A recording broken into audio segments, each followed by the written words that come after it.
ส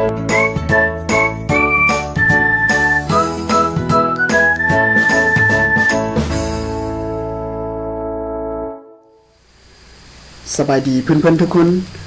ยินดีต้อนรับทุกท่านเข้าสู่ช่อง IT สาระมาในคลิปวิดีโอนี้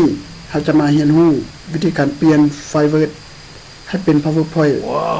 นำกันหลายๆคนเพื่อนๆหลายๆคนอาจจะเคยรู้วิธีการแปลงไฟล์เอกสารจาก Word เป็น PDF จาก Excel เป็น PDF จาก PowerPoint เป็น PDF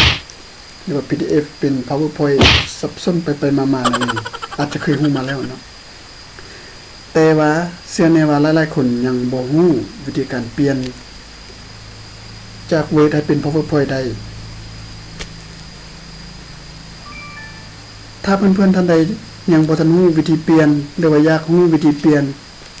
จาก Word ให้เป็น PowerPoint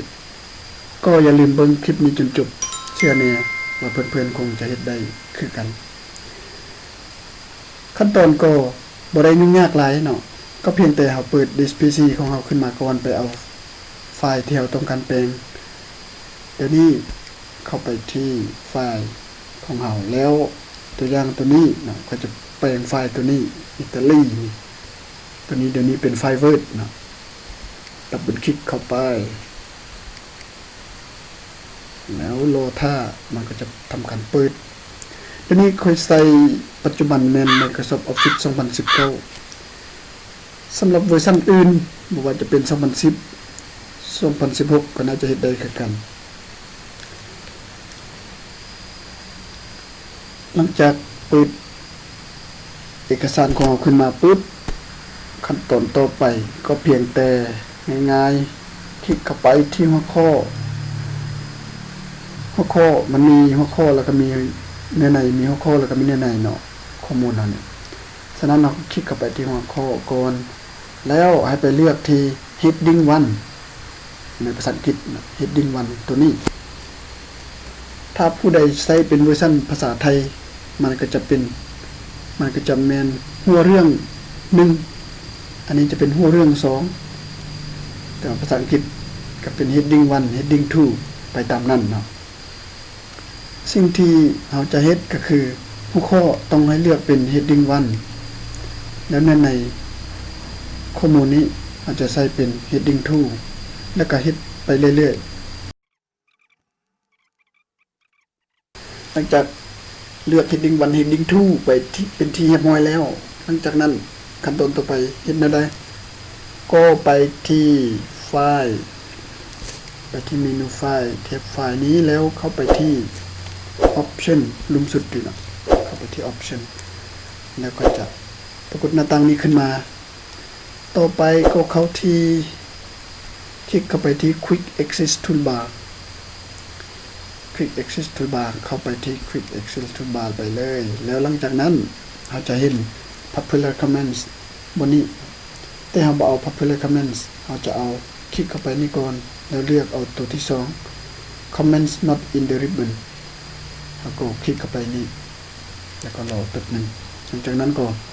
คลิกเมาส์ไปที่ตัวนี้คลิกค้างไว้แล้วก็ลากลงมาเพื่อไปโซกหาSend to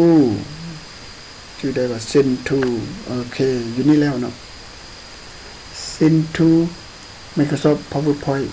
คลิกเข้าไปแล้วคลิกที่ Add เพื่อเพิ่มเข้าไปที่ Ribbon ของเราแล้วจากนั้นคลิกโอเคหลังจากคลิกโอเคไปเรียบร้อยมันก็จะขึ้นมาในแท็บ Ribbon เรานี่ท่านจะสังเกตเห็นเมื่อกี้บ่มีแล้วเดี๋ยวนี้มันมีแล้วต่อไปก็เพียงแต่เอาคลิกเข้าไปที่นี่บาท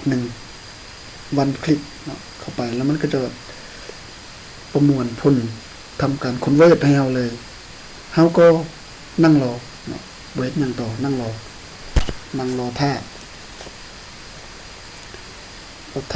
โอเคเป็นที่เรียบร้อยแล้วเปิดขึ้นมาเบิ่งมันก็จะดึงตัวนี้ขึ้นมาแล้วเฮามาเบิ่งเนี่ยตัวนี้จะเป็น PowerPoint หลังจากนั้นเราก็ไปดัดไปเปลี่ยนไปใส่เอฟเฟกต์ไปใส่ปรับแต่งให้มันงามให้มันตามใจที่เฮามักเลยหลังจากนั้นก็ ถือว่าได้เป็น PowerPoint หลังจากนั้นขั้นตอนสุดท้ายเราก็เพียงแต่เซฟไฟล์ตัวนี้เซฟให้มันเป็น PowerPoint เลยจากนั้นก็คลิกเซฟบันทึกเป็นแบบวิธีเซฟเอกสารธรรมดาแล้วก็ไปเลือกที่จัดเก็บแล้วก็โอเคไปตามนั้นจนได้เอกสาร PowerPoint ตามที่เราต้องการนั่นก็เป็นการแปลงไฟล์ Word ให้มันเป็น PowerPoint นั่นเองง่ายๆสั้นๆแต่ว่ามีประโยชน์หากเพื่อนๆท่านใดหากมักวิดีโอนี้ก็อย่าลืมกดไลค์และก็กดแชร์เพื่อแบ่งปันให้เพื่อนๆของท่านได้เบิ่งแดท่านจะบ่พลาดคลิปที่มีสาระดีๆแบบนี้ถ้าท่านติดตามช่องไอทีสาระของพวกเราพบกันใหม่ในคลิปหน้าสำหรับคลิปนี้สบายดี